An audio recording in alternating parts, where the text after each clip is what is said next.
예, 반갑습니다. 사회자께 잘 소개해 주셨는데요. 한국 사람과 서양 사람들이 서로 차이가 꽤 많이 있습니다. 문화적인 차이도 있고 또 그 사회를 겪어보면 생각하는 것도 참 차이가 있구나 하는 걸 많이 느끼는데요. 제가 가장 대표적으로 느꼈던 것 중에 하나가 서양 사람들은 자기의 개인 이야기를 물어보는 걸 상당히 좀 신뢰로 여기는 것 같더라고요. 특히 나이 물어보는 거, 그 다음에 직장의 그 연봉이 얼마나 되는지, 그다음 결혼을 했는지 안 했는지, 또 어떤 종류의 그 종교를 갖고 있는지 이런 거 물어보는 것은 좀 신뢰가 되는 일인데요. 한국에서 우리 만나면 이게 제일 궁금하잖아요. 그래서 누구를 만나도 어디 사는 누군지, 집안은 어떻게 되는지, 심지어는 수입이 얼마나 되는지, 재산이 얼마가 되는지, 특히 결혼했는지 안 했는지 이거 초면에부터 막 물어보고 하는 경우가 참 많이 있습니다. 그러니까 우리가 우리 문화에 익숙하다 보면 서양 사람 만나서 이렇게 대화하다 보면 좀 실수를 하거나 신뢰를 범하게 되는 경우가 참 많이 있는 것 같습니다. 오늘 제가 좀 같이 말씀드리고 싶은 주제는 사실 종교에 대한 이야기입니다. 신앙에 대한 이야기. 한국 사회에서도 자기가 그 신앙을 갖고 있는 사람은 자기 신앙에 대해서 말하기를 즐겨하는데, 신앙을 갖고 있지 않은 사람들은 남이 자기의 신앙을 얘기를 하는 것이 상당히 좀 부담스러워요. 그래서 우리는 한쪽은 너무 종교 이야기를 많이 하고 싶어하고, 다른 한쪽은 굉장히 이걸 좀 부담스러워하는 것이 우리 한국 사회의 현실입니다. 근데 문제는 피차에 그런 생각들을 하고 있다는 걸 잘 모르는 것 같아요. 그러니까 언제나 이런 좀 긴장들이 있는데, 저는 종교 또 개인의 신앙이라는 것은 각자의 굉장히 소중한 것이지만, 사회적으로도 좀 우리가 그것에 대해서 이야기하는 방법을 좀 훈련할 필요가 있다는 생각이 좀 들었습니다. 그리고 특별히 한국 사회에서 요즘 이 문제가 굉장히 좀 중요한 상황이 되어 있다. 그래서 오늘 같이 좀 말씀 나누면서 어떻게 종교를 갖고 있는 분 혹은 종교를 갖고 있지 않은 분들도 서로가 좀 공통의 그 근거를 가지고 우리 사회에서는 우리가 종교가 어떤 기능을 하면 좋을지 같이 좀 대화를 나누는 물꼬가 좀 터졌으면 좋겠다는 바람이 있습니다.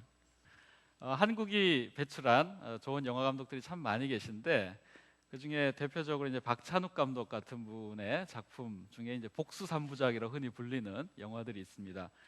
복수는 나의 것, 올드보이, 그리고 친절한 금자씨.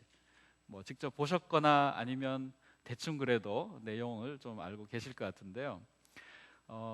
복수라는 게 언제나 사실 좀 매력적입니다. 그리고 사실 우리가 복수에 대한 그 감각, 사람들이 많이 공감하게 되는 이유는, 복수는 뭔가 정의에 대한 요청이거든요. 뭔가 부당한 일이 벌어졌기 때문에 그것을 내가 바로 잘못을 저지른 사람에게 그만큼 되돌려줘야 정의가 이루어진다라는 이 감수성이 있어요.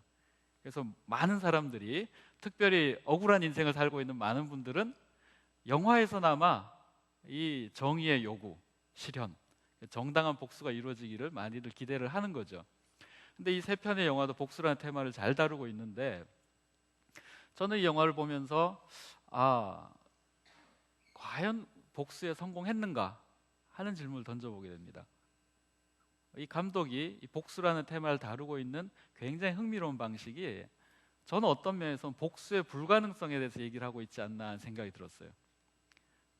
나에게 잘못을 저지른 사람을 내가 가서 죽음으로, 나의 사랑하는 누군가를 죽음에 이르게 한 사람을 내가 가서 응징을 하는데 그것으로 복수는 완성되었는가에 대해서 아주 큰 퀘스천을 찍고 있는 것 같습니다. 이 세 편의 영화가 공통적으로 그 복수의 불가능성을 서로 다른 각도에서 아주 잘 보여주고 있는 것 같습니다. 자, 복수가 불가능하다면 용서는 어떨까요? 용서는 가능할까요? 또 다른 한국의 아주 위대한 감독으로 이창동 감독이라는 분이 있습니다. 이분의 작품 아마 기억하실 텐데요. 박하사탕, 밀양, 시, 이런 작품이 있습니다. 저는 이 세 작품 다 용서라는 문제를 또 다양한 각도에서 다뤄주고 있다고 생각이 됩니다. 복수가 불가능한 것처럼 사실 용서도 우리 생각에는 될 것 같은데, 자세히 들어가 보면 과연 용서가 가능한가? 이런 질문을 좀 던지는 것 같아요. 결국 복수가 되었던 용서가 되었던 우리가 그 문제를 심각하게 생각하고 들어가면 인간의 한계에 부닥치게 되는 것 같습니다. 그리고 그것의 불가능성 앞에 우리가 좀 망연자실, 복수하지 않는다는 것은 정의를 이루는데 실패하는 것이 될 수 있고요. 용서하지 못하는 것은 끊임없이 이 복수의 굴레를 돌릴 수밖에 없는 인간들의 운명, 뭐 이런 것들을 이 영화들이 잘 보여주고 있는 거죠. 인간이 더 이상 나갈 수 없는 한계, 그리고 인간의 능력의 불가능성 앞에 신앙과 종교의 자리가 등장하는 것 같습니다. 그래서 우리는 뭐 자기가 어떤 종교를 갖고 있던 있지 않던 우리의 역량을 넘어서는 어떤 그 순간 상황을 만날 때는 자연히 머리를 숙이게 되고요, 인생 앞에 겸손해지는 그런 순간을 만나게 되는 것 같습니다. 종교가 또 신앙이 이런 인간들의 한계와 불가능성을 뛰어넘는 삶을 살도록 우리를 이끌어주고 승화시켜줄 때 저는 이 사회에 가장 크게 기여할 수 있는 그런 모습으로 등장한다고 생각을 하는데, 아마 이 영화를 한번 보셨던 분들은 잘 기억하시겠지만 친절한 금자씨에 보면은 너나 잘하세요, 뭐 이 유명한 대사 나오죠. 그리고 이창동 감독의 밀양 같은 영화에도 보면 종교가 그런 인간의 한계와 불가능성을 극복하는 방식이 아니라 오히려 사람들이 복수의 문제나 용서의 문제를 정면으로 직시하지 못하게 하는 방식으로 작동할 때 오히려 사람들을 더 크게 질곡으로 몰아넣는다, 우리를 더 큰 갈등 속으로 빠뜨린다 하는 이 아주 참 난감한 상황을 보여주는 것 같습니다. 종교 신앙이라는 것은 굉장히 소중하고 귀중한 것이지만 그것이 적절한 방식으로 등장하지 못할 때는 오히려 인간들에게 더 큰 부담과 난관을 좀 지워주는 것 같습니다. 서양에서 중세 시대에서 근대로 넘어올 때 여러 가지 많은 변화가 일어났는데, 특별히 중세의 기독교 신앙이 근대로 넘어오면서 뭐 종교 개혁도 있었고요, 여러 가지 변화가 있으면서 사실 전쟁이 굉장히 많았습니다. 각자 자기의 신앙을 걸고 전쟁을 참 많이 했어요. 종교 전쟁을 수십 년간 치른 다음에 뭐 평화가 좀 찾아오는가 했는데 또 서양에서는 다시 한번 30년 전쟁이라고 30년간 끊임없이 전쟁을 치렀습니다. 그래서 역사 기록을 찾아보니까 뭐 어떤 지역은 인구의 25%에서 50%가 사라졌어요. 그만큼 참혹하게 한 세대를 전쟁으로만 보냈기 때문에. 그리고 그 당시에는 전쟁을 할 때 용병을 사서 했답니다. 용병들은 돈 받고 남의 전쟁을 대리해 주기 때문에 뭐 초토화를 시킨대요. 그냥 씨도 남기지 않고 다 이렇게 하는 그런 종류의 전쟁들을 30년간 치렀습니다. 전염병도 많이 일어나고. 서양 사회가 이런 방식으로 전쟁을 수십 년간 치르고 나서 내린 결론은 아주 합리적인 결론이죠. 이러다가 우리 다 죽겠다, 이런 식으로 싸워서는 우리가 도무지 살아남을 수 없겠다 하는 결론에 이제 도달을 하게 됩니다. 그러면서 우리가 어떻게 하면 우리가 살아남으면서 각자의 이 종교적인 신념들을 훼손하지 않고 살아남을 수 있을까? 이 질문들이 많이 나오는 거죠. 종교 자체를 다 없애버리면 세상에 평화가 올 것인가? 혹은 각각의 종교를 존중하면서 우리가 같이 좀 공존할 수는 없을까? 이것이 이제 서양 사람들이 근대 시대로 접어들면서 갖고 있었던 큰 고민이었던 것 같습니다. 서양 사회가 내렸던 몇 가지 중요한 원칙은 이런 거죠. 종교의 자유는 인정하자. 우리 각각 갖고 있는 자유는 인정하자. 그 대신 정치와 종교는 분리하자. 그래서 우리가 종교의 이름으로 전쟁을 일으키고 다른 사람들을 강제하는 일들은 없도록 하자라는 약속을 하게 됩니다. 그리고 공적 영역과 사적 영역을 구분하자. 공공의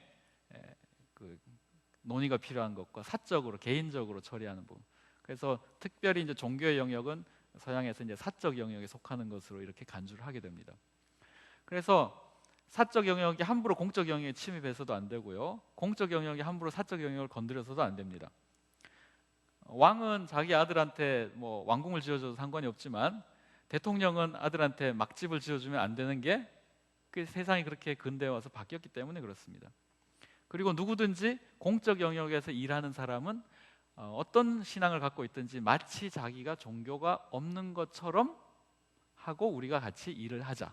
이게 일종의 방법론적 세속주의라는 거죠.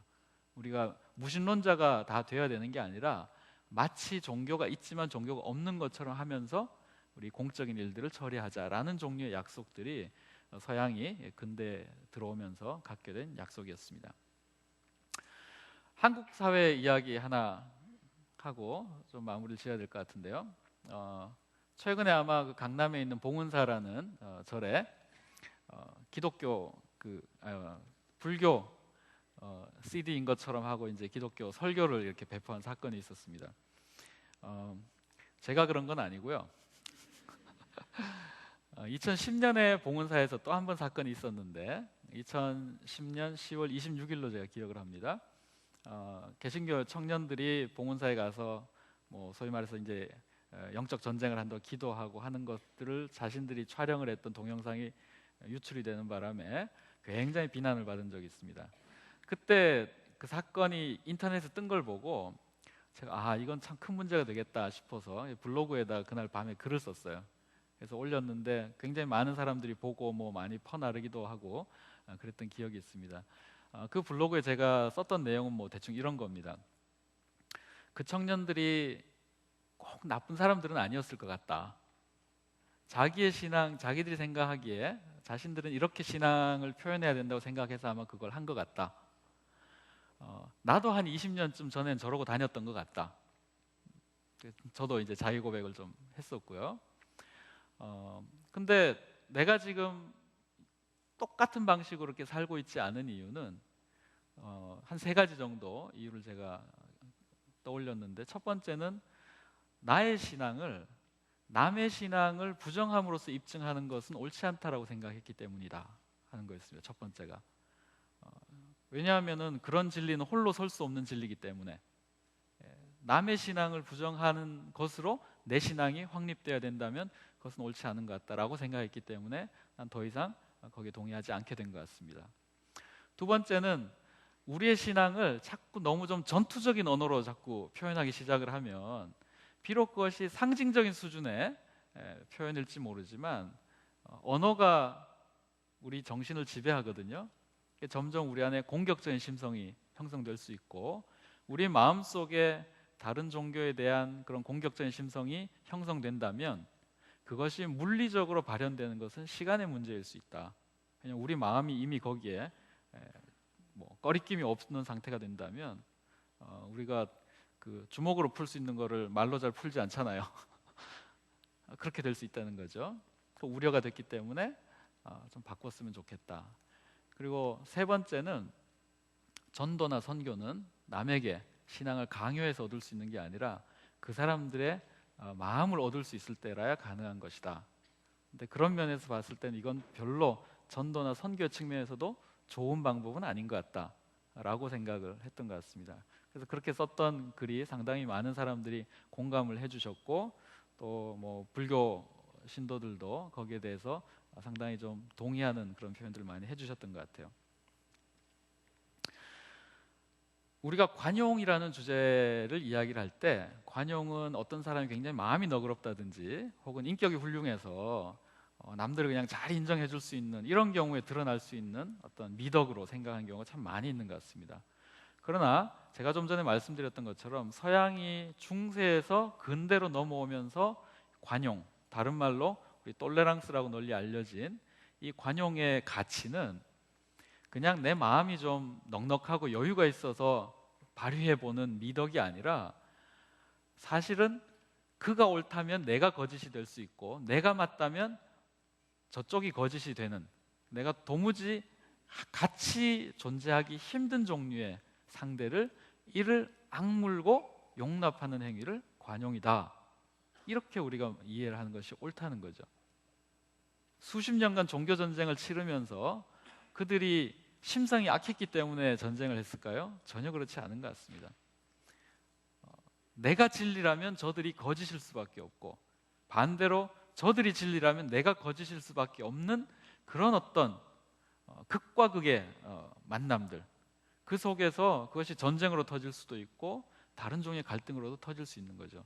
다행히 한국 사회는 그런 방식의 종교적 갈등을 아직까지 겪지는 않은 사회인데 우리가 이런 서양의 교훈들을 좀 미리 역사를 통해서 좀 배울 수 있다면 관용이라는 것이 그냥 단순히 우리가 인격적으로 훌륭한 사람만 발휘할 수 있는 어떤 미덕이나 자질이 아니라 우리가 이를 악물고 발휘해야만 하는, 그래서 우리가 함께 살아가기 위해서는 꼭 그것이 필요한 그런 종류의 일이다 하는 것을 다시 한번 좀 되새겨야 할 일들이 아닌가 싶습니다.